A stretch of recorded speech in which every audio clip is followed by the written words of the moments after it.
بسم اللہ الرحمن الرحیم۔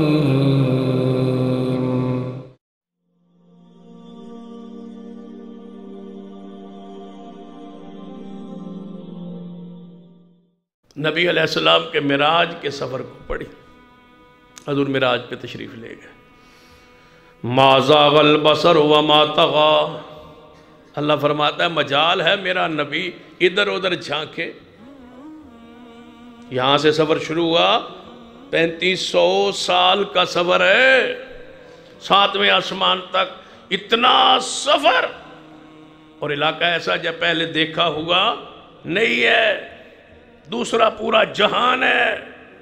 ما زاغ البصر وما طغى، اللہ کا ادب اتنا ہے محبوب کو، فرمایا نہ ادھر جھانکا نہ ادھر جھانکا، نہ نگاہ حد سے بڑی، وہی نگاہ رہی جہاں رب نے فرمایا۔ جب یہ کیفیت ہوئی پھر کیا ہوا؟ لَقَدْ رَأَىٰ مِنْ آيَاتِ رَبِّهِ الْكُبْرَىٰ، فرمایا جب ہم نے ان کی آنکھ کو دیکھا، نہ ادھر جا رہی ہے نہ ادھر جا رہی ہے نہ آگے بڑھ رہی ہے، جو کچھ جہاں تک ہم نے حد مقرر کی میرا نبی وہی دیکھ رہا ہے۔ پھر ہم نے کیا کیا؟ اپنی بڑی بڑی نشانیاں محمد کی آنکھوں کے سامنے کر دی۔ فرمایا جو ہمارے لیے ادب کرے پھر ہم اس کے لیے تو بڑی بڑی نشانیاں کھول دیتے۔ پھر ہم نے نشانیاں دکھائی۔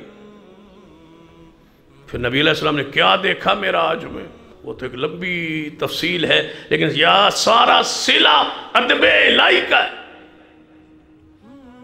ہماری نماز دیکھ لیں، کوئی ناک صاف کر رہا ہے، کوئی کان صاف کر رہا ہے، کوئی جناب کپڑے سیدھے کر رہا ہے، ہر بندہ کوئی پیر نیچے سے کھیل رہا ہے، ادھر اٹھاتا ہے پھر ادھر رکھتا ہے پھر ادھر اٹھاتا ہے پھر ایسے چوم رہا ہے۔ نماز میں رسول اللہ نے 3500 سال کا سفر رات کے تھوڑے حصے میں کیا ہے، لیکن مجال ہے وہاں سے آنکھ ہٹائی ہو جہاں رب نے حکم نہ دیا ہو، بس وہی ہے جہاں رب نے کہا۔